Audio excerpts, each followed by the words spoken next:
Hello everyone, আসসালামু আলাইকুম। আজকে আমি ডাল দিয়ে শাকসবজি দিয়ে টমেটো দিয়ে নিরামিষ তৈরি করব, তার রেসিপি দেখাবো আপনাদের।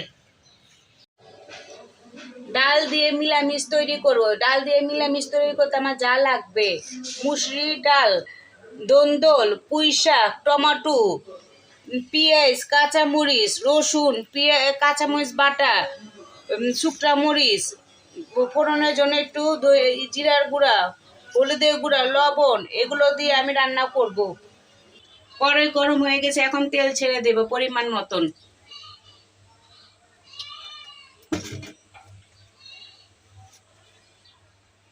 তেল গরম হয়ে গেছে, এখন পেঁয়াজটা ছেড়ে দেব।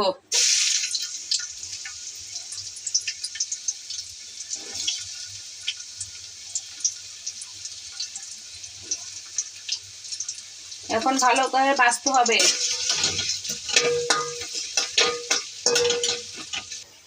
পেঁয়াজ একটু ভাজা হয়েছে, এখন আমি রসুন একটু ভাজবো, তারপর মশলা ছেড়ে দেবো হলে। এখন পেঁয়াজ রসুন ভাজা শেষ হয়েছে, এখন কাঁচামরিচ বাটাটা দিয়ে দেব, দিয়ে একটু ভাজবো। পেঁয়াজ রসুন কাঁচামরিচ বাটা এগুলো আমার ভাজা শেষ হয়েছে, এখন একটু পানি দিয়ে মশলা দিয়ে কষাবো। এখন একটু পানি দিয়েছি, এখন হলুদ গুঁড়া আর লবণ এগুলো দিয়ে ভালো করে কষে তারপর বাকি উপকরণ ছেড়ে দেব।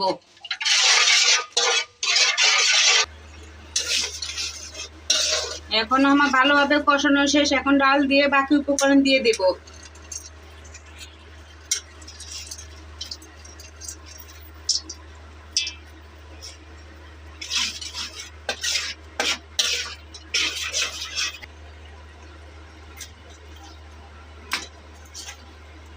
এখন দন্দল ছেড়ে দিচ্ছি।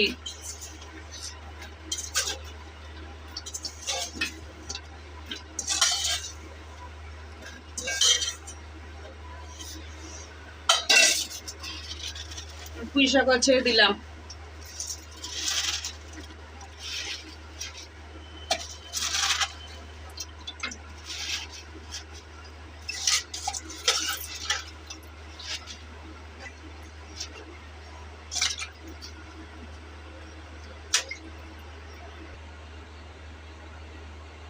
টমেটো ছেড়ে দিলাম, কাঁচামরিচও ছেড়ে দিলাম। এখন একটু 5 মিনিটের জন্য ঢেকে দেব।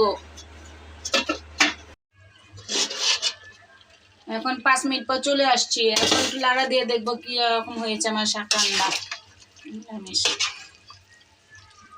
এখন খুললে এইভাবে এখন ঢাকনা খুলে রান্না করবো।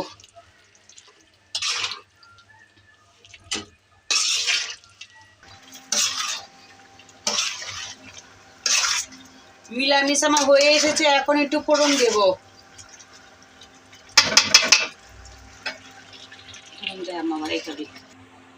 গরম হয়ে এসেছে, এখন একটু তেল দিয়ে দেব।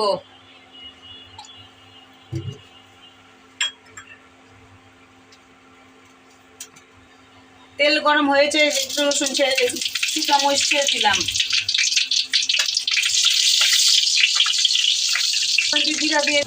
জিরা ছেড়ে দিয়েছি, এখন একটু রসুন দিয়ে দিব।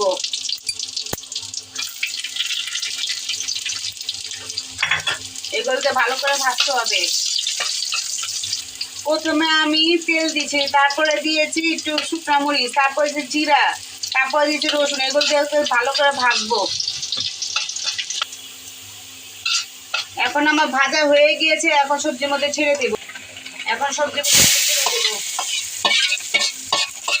এখন ভালো করে নাড়তে কিছুক্ষণ রাখবো।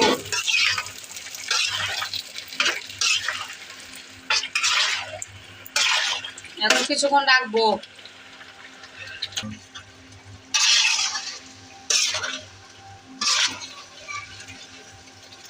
এখন আমার ডাল দিয়ে শাকসবজি রান্না করা শেষ, এখন পরিবেশন করব। হয়ে গিয়েছে আমার ডাল দিয়ে শাকসবজি রান্না করা। ভিডিওটা ভালো লাইক করবেন, এখন সাবস্ক্রাইব করে দিবেন। আল্লাহ হাফেজ।